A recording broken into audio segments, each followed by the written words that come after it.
Blog Talk Radio. Hello, my name is Diaz, author of the title concept and producer of the film Beyond Hope. Welcome everyone to this amazing show that will inspire and empower as many people as possible, including myself, trigger shift and change ascension through love, raise levels of awareness, discover new dimensions that represent liberation, shatter what no longer serves us for our best and highest good, the freedom of our heart for our own personal greatness, and awaken in a gentle, loving, creative way as possible.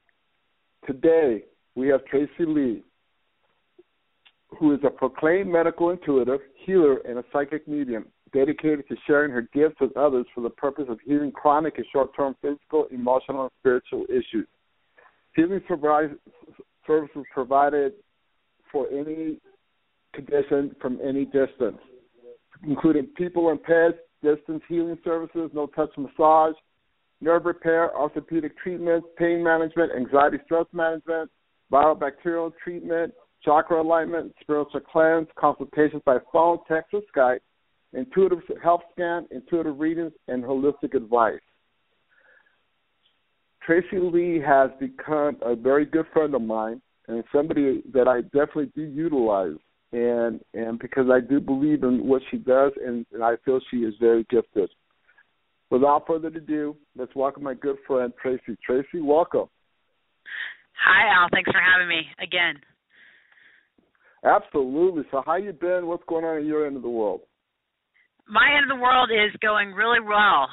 Here in Austin, Texas, in my humble abode, I have been in a subtle or slight state of seclusion this week, working on workshop materials for my upcoming visit to Japan, where I will be going over there doing what I'm coining the Max Wellness 2-day workshop, 1-day full body healings, as well as private sessions for clients who want individual healing. So that's what's on the schedule agenda for me for 2016, and I'm ready to tackle this new year with enthusiasm and a positive outlook on life.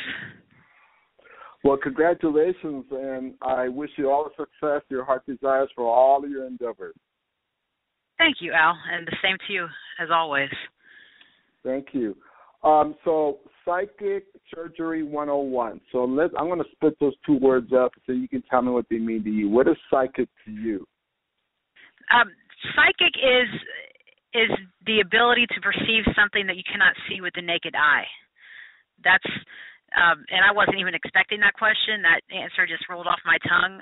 The definition might change again if you ask me tomorrow, but to me, psychic is this gift or ability, I think really that everybody has to some extent.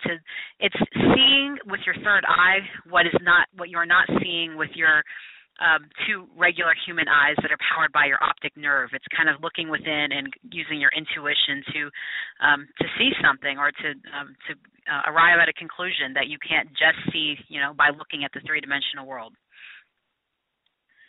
Interesting. Okay, surgery. So when I think of surgery, I think of a doctor or somebody in the medical field. So from your perspective, what is surgery to you? From my perspective, surgery is in affecting change to the body in a physical sense that manifests eventually in a physical sense, meaning you're going to the body, you're affecting some type of change with the intention of improving a condition that was causing distress or harm. I think that's my best way to define it without looking at a medical journal. Okay, so psychic surgery, if I understand you correctly, is something that you cannot see with the naked eye that you remove with surgery. Well, somehow you don't see. Well, okay, I want to speak on behalf of the audience. So it's something that you don't see but you remove. Is that what you're saying with psychic surgery? Well, it's not necessarily removed, but yes, something you can't see with the naked eye. So it's done via intuition and energy manipulation, and surgery, a change that I'm affecting to the body without physically doing. Well, that's the psychic part, but the surgery part is affecting a change on a condition that was previously causing distress or harm. I think that's what I said. Okay, I love what you said. You just said affecting change. That's phenomenal. I love that, affecting change. And And as you are aware, and I'm sure most of our audience members are aware, is that in every moment there's something different. I mean, nothing stays the same. It's always changing. And so I'm going to take it for granted what you do is the affecting change is being on purpose rather than just going on automatic and things just keep repeating itself. So am I correct in that assumption? Yes. So by affecting change, what I mean is sometimes the energy of the body, it takes a turn for not the worst, but for the wrong direction. And so when I affect change on a person's energy, I'm just kind of redirecting it in the right direction so that it can reattune to the proper frequency, because a lot of my work is based on the attunement of frequencies of the body and of the organs. And so a lot of people hearing this for the first time, they might think, like, what is she talking about?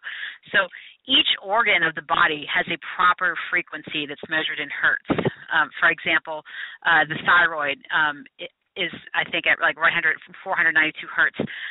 Each organ has a different ideal frequency. And so what happens, sometimes the frequencies, the vibrational frequencies of the organs fall below the optimal level, and this is the precursor to physical illness. So once the frequencies drop, what happens eventually is these changes manifest as physical illnesses, pain, physical distress, and whatnot. And so what I do is I go in and I reattune the bodily frequencies to the correct level, and this eventually manifests as a physical improvement. This is a small aspect of what I do. It's not everything I do, but there's a very large, well, I said small aspect, but it's a large aspect of it, actually.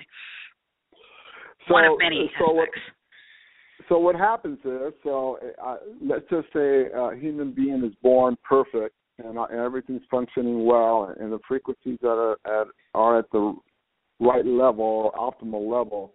And as we go through life experiences, our frequencies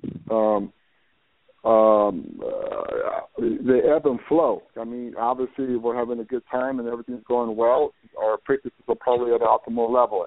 When we're not doing so well, our frequencies or our energy or vibration drops. And so I'm assuming that over time, the more it remains at a low level, the more likely that it's going to stay there. Is my assumption correct? Part of it's correct, but part of it I'd like to amend. The part that you said that we come into this world with perfectly balanced frequencies, part of my practice is that I do believe that we carry some of the frequency imbalances, our energy, because once the vessel that we're in is no longer alive, meaning what people think as dying, our energy changes into a new vessel. I guess people call that reincarnation. And I do believe that we carry some of the imbalances from previous lives into our new life.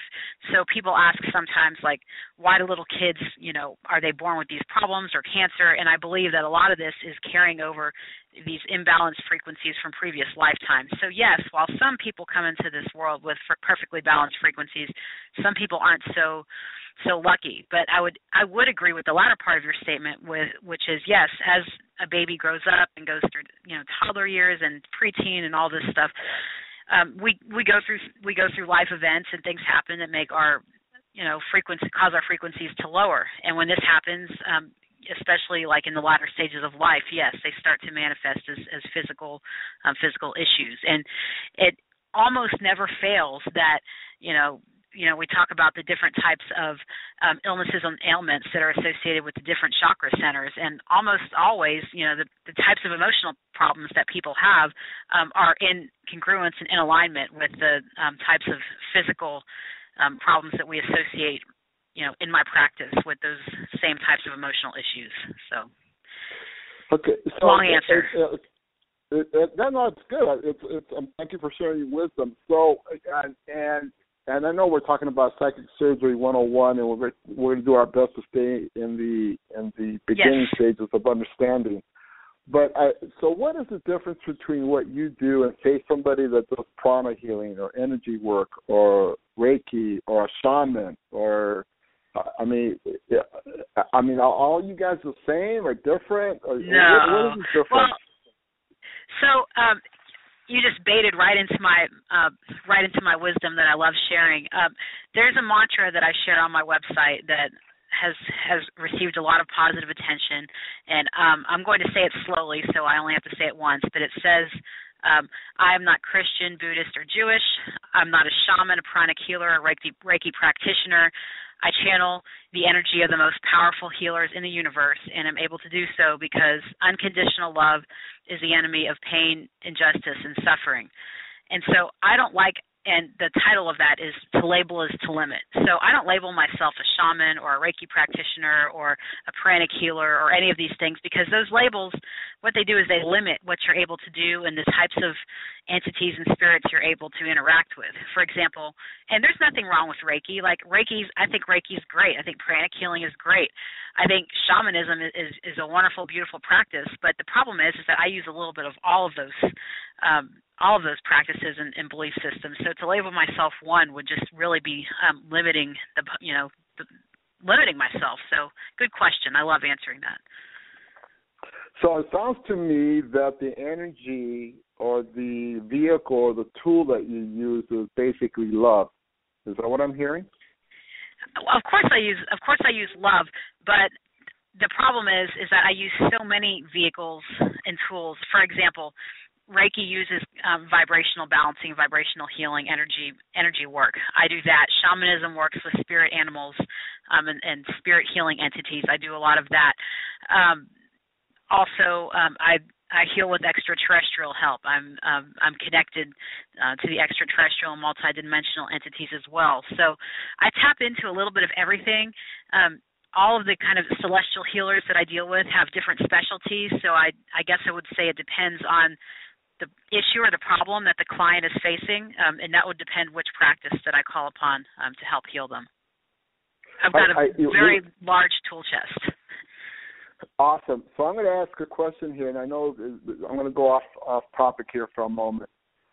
And I'm not just asking you this question, but I'm asking all the practitioners that are out there that use these different modalities.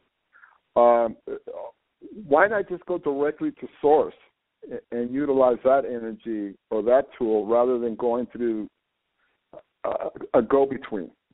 And source, as some people refer to it as God, I'm a believer in God. Some people call it source energy. That's a good question. And source has the ultimate say and the ultimate, end decision in the ability to put its foot down whenever it wants to. So, for example, like if I'm healing somebody or I'm going through certain modalities and source says it's this person's time to go, well, then it's that person's time to go and there's nothing I can do about it. But here's the thing: I believe that Source wants us, or God, as I like to refer to it, to learn to work for ourselves, to learn to help each other, and to learn to work for each other. And I believe that Source has gifted us with free will. So I believe that it's almost like this training process. So Source doesn't just want to do everything for everybody. It's teaching us to ascend into a higher dimension, to be more self-healing, to be able to serve ourselves and take care of our fellow human beings and other multidimensional beings. So I hope that kind of answers your question. I think that Source doesn't just want us to pray and say, God help us with everything, God do this, God do that. Source is trying to teach us, how to function in this universe and how to ascend to a higher level. So that's my answer to that question. Okay, I'm what do you think? Well, cool. I'm going to remain off topic. So does anybody ever eventually ascend to the point where they work directly with Source? Wow, that's a great question. I feel, I don't believe that I have the authority to answer, who works with God and who doesn't. I mean, I would say that we all work with God or Source on some issues.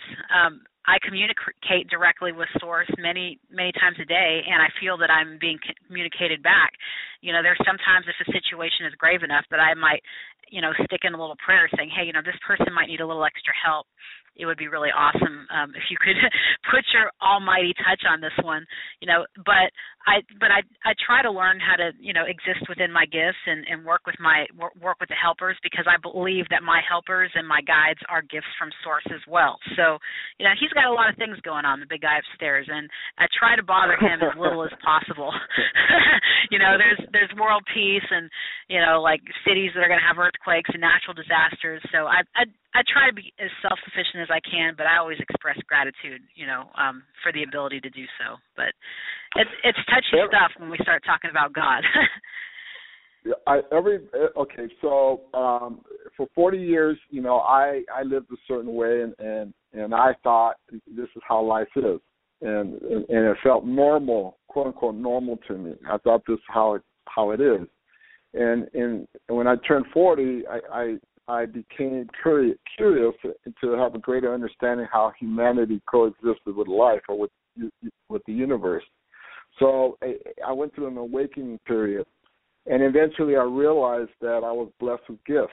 But for 40 years, I kind of knew in the background that there was something, but I didn't fully accept it. So, my question to you is, what you do right now. I'm going to assume that you realized that you were gifted. And so is everybody else. Everybody else is gifted. It's just people are not aware. Is that a correct assumption, or do we have to learn these gifts? Oh, I absolutely believe that everybody is gifted. Everybody has spiritual gifts or psychic gifts, as people would refer to them. Everything that people are able to do is a gift. So even a rig driver, a big 18-wheeler driver, he's gifted with the ability to drive an 18-wheeler truck without, crashing it off the road. Everybody has, some people are gifted with wonderful people skills, and so, if they're waiters or waitresses for a long time. So just because my gift is more of the spiritual or multidimensional sense, that doesn't mean that it's better or worse, or more important or less important than anybody else's. I believe that we all have a choice in life when we come into this world. So, we have a choice what we want to do with our time, what we want to do with our career, how we want to spend our hours while we're awake.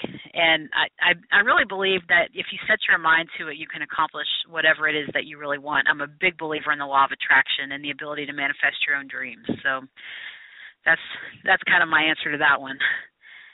Okay.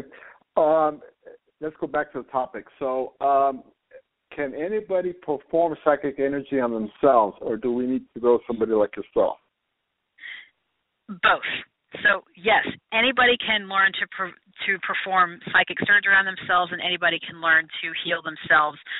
The problem is that the strength of the work and the detailed accuracy and precision of the work takes practice. So if you're faced with a situation where you feel that you need a psychic surgeon, or the doctors don't know what's going on, and or you don't have health insurance, I mean, I deal with all types of cases. Yes, it's good to contact a professional and talk to them, as opposed to just trying to learn to heal yourself. And then maybe after the professional has helped you and you've healed, then maybe you want to look into reading or trying to figure out how to heal yourself, so that when the next time something like that happens, you don't have to go calling on somebody. But I truly do believe in each person's ability to heal themselves. Absolutely, Al. Awesome. So a person that's never gone to a psychic or never gone to, I'm going to call you a healer. So a person that's never gone to a healer and is very skeptical, doubtful, too woo-woo, but you know what? If for whatever reason he or she wants to find a healer, how does a person find the right healer for them? Great question, and I just released a YouTube video on how to choose a healer in the last week, and I think that there are 5 very important considerations to take under. And the first of which being is you should always, number one, and this is for a doctor, for friends, for mates, for a healer, for anything, follow your gut instinct. When you look at this person's picture, do you feel this is the person who's going to help me, this is the person who's going to get me better? Or do you look at this person and do you think, oh, something's not right, something feels off? Usually if something feels off, that's a sign that it might not be the right person for you.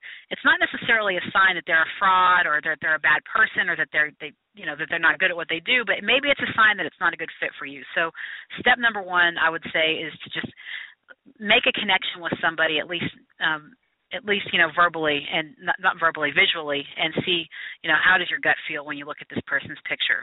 I would say step number 2 is verifiable testimonials. And when I say verifiable, I mean, Al, look, I can write a testimonial that I resurrected 17 cats and cured, 317 cases of stage 5 cancer. But that doesn't mean that it happened. My Facebook page. I let my clients go on there and write, with their Facebook accounts, how was their experience with Tracy. So that way, if somebody wants to know what is Tracy Lee all about, you can go on my Facebook page. You can click on the name of somebody who's written a testimonial about me. You can send that person a message saying, hey, I see that you've worked with Tracy Lee. How was that experience? And that's what I mean by verifiable. Do not send your money to somebody unless you've at least spoken with one of their clients and talked about what that experience was like working with that person. Did they have good results? Was the person attentive? And all of these types of important questions. May I keep going, or do you have any questions so far? No, keep going. Okay, yeah. So number 3 is do not send money via Western Union. So you see some of these things online where, people want you to send money Western Union. A professional will have an online store of some kind or a PayPal or some way that you can pay with a credit card. So usually credit card transactions are insured. I know PayPal's insured.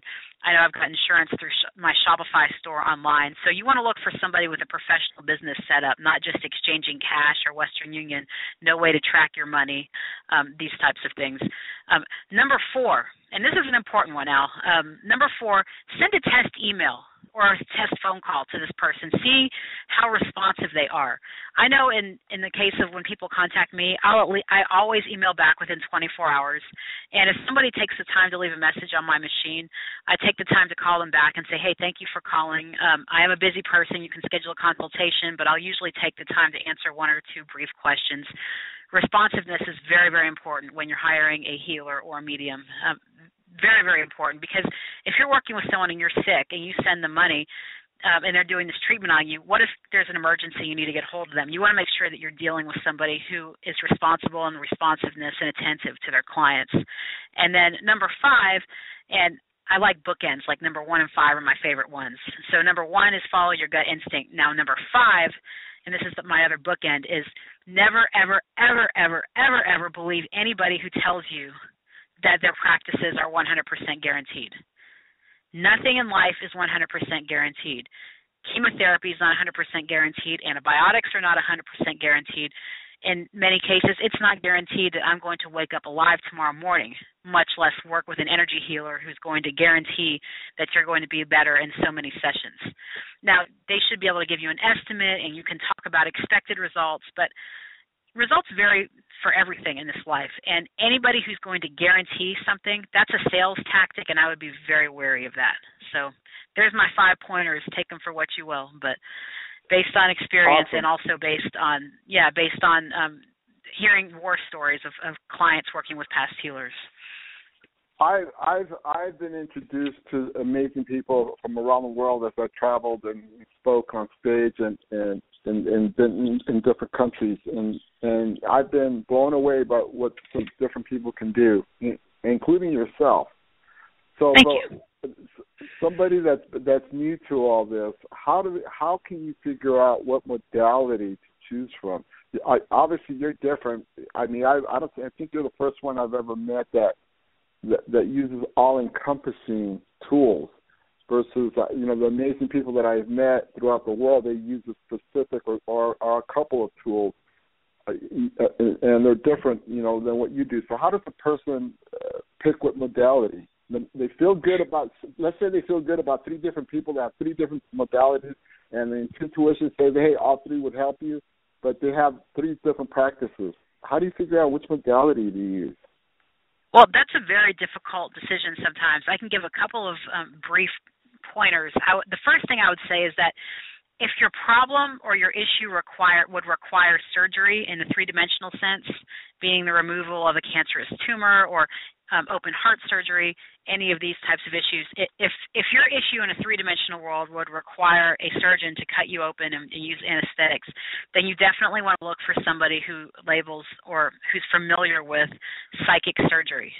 And so, psychic surgery might cross might go across, Reiki, shamanism, pranic healing, but you definitely want to look for the word psychic surgeon because, surgery on a physical sense, surgery on an energetic sense. Reiki I believe works for a lot of emotional issues as well as physical issues. I think Reiki is really great for people who are experiencing chronic pain, emotional pain, or physical pain. Like if you've had a surgery and you just can't get rid of the inflammation, or you don't know why your knee hurts, these types of things. I think Reiki can be very helpful for like pain types of issues.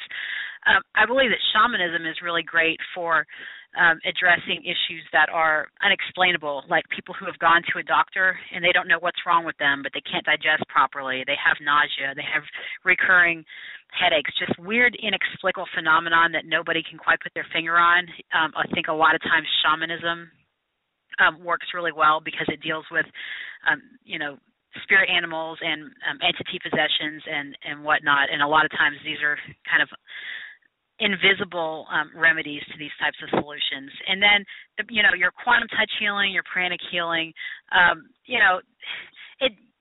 on those websites and read how you feel about what those people are saying. I think they kind of incorporate a little bit of both. I'm not as familiar with pranic healing. I'm familiar with quantum touch healing, and it has a lot of similarities to Reiki and a few differences, but it's also energetic in sense. There's also a practice called theta healing, and the lady who has created those practices, my practices are in alignment. It's kind of funny because I'm Zeta line healing. A lot of my beliefs and practices are very congruent and aligned with the theta healing practices. And theta healing talks about different organs of the body, as I was talking about earlier, their frequencies, and what are the emotional issues behind these different imbalances or frequency imbalances. So it kind of puts a link between the emotional issues and the physical issues. So again, if you're not quite sure what's causing something and you want to look for an alternative, I think that, like a certified theta healer would be a good place to start as well. Or you can find an anomaly like myself who just likes to do a little bit of everything. Now, does it have to be a specific symptom that you work with, or can you work with somebody like their overall general well-being? That's a wonderful question, because I believe that you can definitely work with overall general well-being. So for people who are feeling lethargic, they don't have a lot of extra energy, they find themselves napping, or they're not motivated, or they're just not in a good mood. General energy balances can work very well for these people. Just overall cleansing, clearing sessions. I believe these types of treatments, usually between 1 and 3 treatments, can make a big difference for people who just don't feel right. Phenomenal. Any final thoughts or comments for our audience? Well, if you're interested in anything that I've said, feel free to contact me. I'm Tracy Lee at Zeta Line Healing. That's ZETALINE, Zeta like the Greek letter Zeta, LINE Healing at gmail.com or ZetaLineHealing.com, Facebook.com/ZetaLineHealing. I'm also on Twitter at Zeta Line Healing, Skype also. So if you feel like getting a hold of me or have any questions about my services or how I can help you, shoot me an email. Like I said, I promise I'll get back to you in 24 hours. Well, thank you for the announcement, but do you have any thoughts or comments for our audience? Final thoughts. Final thought, follow your gut instinct. If you feel like something's wrong, something usually is wrong. If you feel like you trust somebody, or if you feel like something's off, like I said, follow your gut. And that's the best. Everybody's a little bit psychic, and we can all learn to heal ourselves. So really healing is about healing the earth, not just providing a product or service. It's all about us being there as human beings for one another and lessening the overall or the gross amount of pain and suffering on a global sense, not just on the individual. Absolutely, and I firmly believe that we are all here to heal ourselves and heal each other, to go back to our authentic selves and our authentic energy. We accept, either consciously or unconsciously, we accept a lot of life experiences as real and truth, when in reality it's not necessary. So for the audience, I wish you all the best. And thank you all for joining us. And remember that everything in our past, present, and future is for our best and highest good. Wherever you are at, have a great day or wonderful evening. Tracy, I greatly appreciate you sharing your wisdom and your thoughts and your healing. Thank you for being a joyous blessing in our life. Thank you so much, Al. Take care. Same to everybody.